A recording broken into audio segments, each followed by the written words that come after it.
नमस्कार दोस्तों, welcome to my YouTube channel learn Hindi with Preeti. दोस्तों, जैसा कि आप देख रहे हैं कि हम विसर्ग संधि पढ़ने वाले हैं और उसमें भी नियम नंबर 6। तो मैं बता दूं कि विसर्ग संधि से रिलेटेड 2 वीडियोस को मैं पहले अपलोड कर चुकी हूं और यदि आप पहली बार यह वीडियो देख रहे हैं तो बेहतर होगा कि आप उन 2 वीडियोस को भी देख लें, तो आप विसर्ग संधि को भली प्रकार से समझ सकेंगे। तो दोस्तों, इस वीडियो के डिस्क्रिप्शन बॉक्स में उन 2 वीडियोस की लिंक शेयर कर दी जाएगी, ठीक है। और यदि आप लोग को वीडियो अच्छी लगती है तो प्लीज़ इसे लाइक कीजिए, शेयर कीजिए और मेरे चैनल को सब्सक्राइब कीजिए, ठीक है। तो आज हम देखते हैं विसर्ग संधि का नियम नंबर 6। इस नियम में क्या है देखेंगे हम, विसर्ग का र में परिवर्तन। तो दोस्तों, हम जानेंगे कि ऐसी कौन सी कंडीशन होगी जिसमें विसर्ग र में परिवर्तित हो जाएगा, ठीक है। तो आइए देखते हैं नियम नंबर 6 क्या कहता है। नियम देखिए, यदि विसर्ग के पहले आ को छोड़कर कोई अन्य स्वर हो और विसर्ग के बाद वर्गों का तृतीय, चतुर्थ या पंचम वर्ण हो, या य, र, ल, व, ह में से कोई वर्ण हो अथवा कोई स्वर हो, तो विसर्ग के स्थान पर र हो जाता है, ठीक है। तो इस नियम में बेसिकली क्या हम जानेंगे कि किस प्रकार विसर्ग र में परिवर्तित होगा, ठीक है। अब नियम देखिए क्या कहता है। सबसे पहले विसर्ग देखते हैं। दोस्तों, जैसा कि हम जानते हैं कि विसर्ग का प्रयोग अधिकांशतः किसी वर्ण या शब्द के बाद होता है, ठीक है। तो इस नियम के तहत हम कंडीशन देखेंगे कि क्या सिचुएशन हमें चाहिए, ठीक है। विसर्ग के पहले की बात की गई है, ठीक है, इस नियम में कि विसर्ग से पहले आ को छोड़कर, ठीक है, विसर्ग से पहले आ को छोड़कर कोई अन्य स्वर हो। तो सबसे पहले ये आपको पता होना चाहिए कि आ को छोड़कर बाकी और कौन से स्वर हैं, ठीक है। तो मैं आपको बता दूं कि हिंदी भाषा की वर्णमाला में टोटल 11 स्वर हैं, ठीक है, 11 स्वर। और यदि उनमें से आ यानी 2 स्वरों को अगर हम निकाल दें तो बच जाएगा कितना, 9 स्वर, ठीक है। और वो 9 स्वर कौन से बच रहे हैं, जो 9 स्वर है हमारे। देखिए, आ को छोड़ दे तो ई, उ, री, ए, ओ, औ, ठीक है। तो बात ये हो रही कि आ को छोड़कर बाकी के अन्य जो 9 स्वर हमारे बचेंगे उनमें से यहाँ पर कोई भी स्वर हो, ठीक है। और विसर्ग के बाद क्या क्या होना चाहिए। सबसे पहले तो वर्गों का तृतीय, चतुर्थ या पंचम वर्ण हो। तो वर्गों के विषय में भी मैंने आपको पहले बताया है कि जैसे यह क वर्ग, ठीक है, च वर्ग, ट वर्ग, त वर्ग और प वर्ग, ये 5 वर्ग होते हैं और सब में 5-5 व्यंजन होते हैं। जैसे क वर्ग में क, ख, ग, घ, ङ, ठीक है।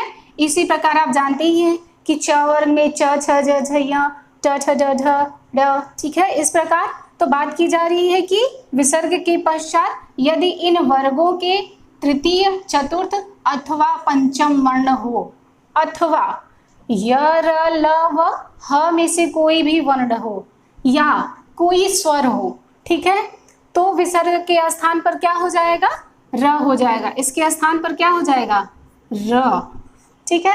एक चीज और ध्यान देने वाली बात है कि विसर्ग के बाद जो कंडीशन जो मांगी जा रही है, जो डिमांड है हमारी, कि ध्यान देने वाली बात है स्वरों के विषय में कि विसर्ग के पश्चात कोई स्वर हो। यहाँ पर आ को छोड़ने की बात नहीं की जा रही है, मतलब टोटल 11 स्वर, उनमें से कोई भी एक स्वर हो, तो मतलब यहाँ विसर्ग के बाद आ को छोड़ने की बात नहीं की जा रही है। तो नियम क्या है कि विसर्ग से पूर्व यदि आ को छोड़कर कोई अन्य स्वर हो, मतलब आ को छोड़कर ई, उ, री, ए, ओ, औ में से कोई भी वर्ण हो, कोई भी यहाँ पर स्वर हो, और विसर्ग के पश्चात वर्गों का तृतीय, चतुर्थ अथवा पंचम वर्ण में से कोई भी वर्ण हो, अथवा य, र, ल व ह में से कोई वर्ण हो, या कोई स्वर हो, तो विसर्ग के स्थान पर र हो जाता है। ठीक है, अब हम इसे कुछ उदाहरण के थ्रू और बेहतर तरीके से समझने की कोशिश करेंगे। ठीक है, आइए देखते हैं उदाहरण।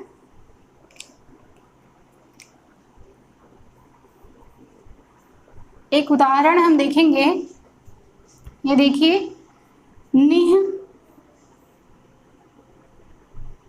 प्लस आशा, आशा, ये एक उदाहरण हम देखेंगे। ठीक है, सबसे पहले तो हमें इनको तोड़ करके लिखना होगा। ये देखिए, सबसे पहले न हलंत के साथ प्लस इसमें कौन सा स्वर है, ह्रस्व ई की मात्रा है। ठीक है, यह देखिए ह्रस्व ई की मात्रा, फिर है विसर्ग प्लस आ रहेगा प्लस तालव्य श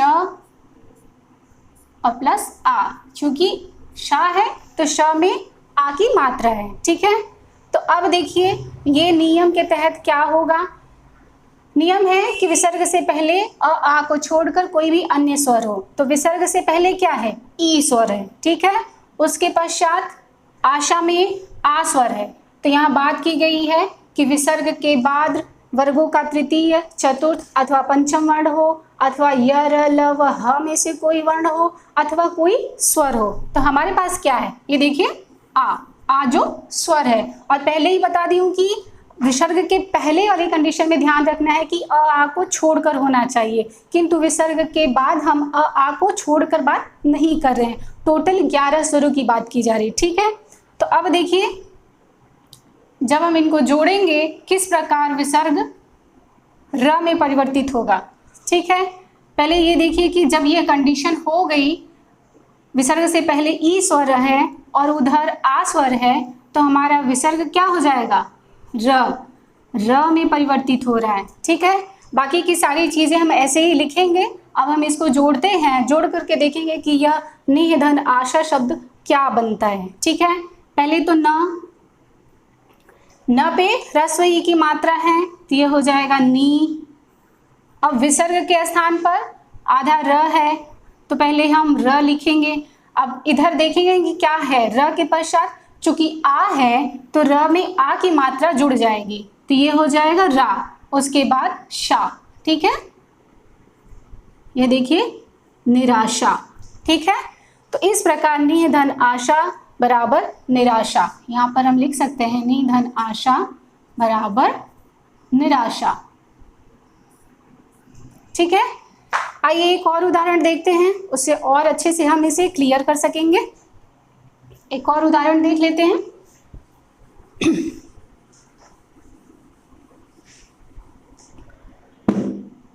एक और उदाहरण लेते हैं, जैसे देख लीजिए,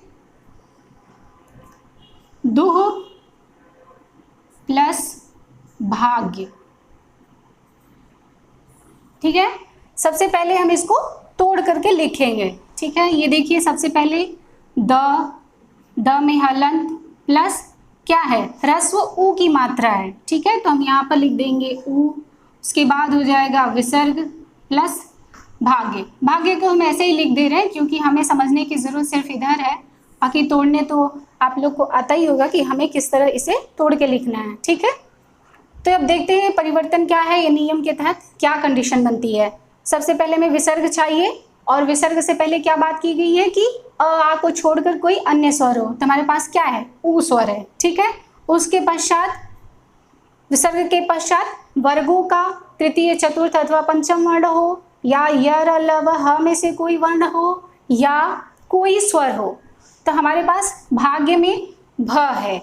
अब भ पहले जान लेते हैं कि यह भ जो है प वर्ग का, ये देखिए प वर्ग में प, फ, ब, भ और म, तो ये क्या है, चतुर्थ वर्ण है। ठीक है, तो यहाँ पे बात भी की गई कि तृतीय, चतुर्थ अथवा पंचम वर्ण में से कोई भी वर्ण हो।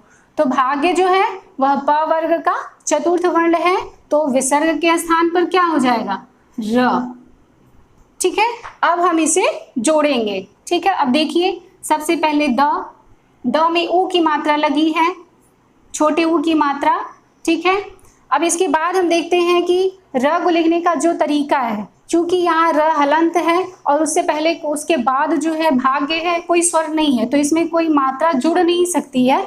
तो हम र को दूसरी कंडीशन में ऐसे लिख सकते हैं कि अगले वर्ण के ऊपर र का निशान लग जाता है। ठीक है, तो हम लिखेंगे भाग्य और र का निशान ऊपर।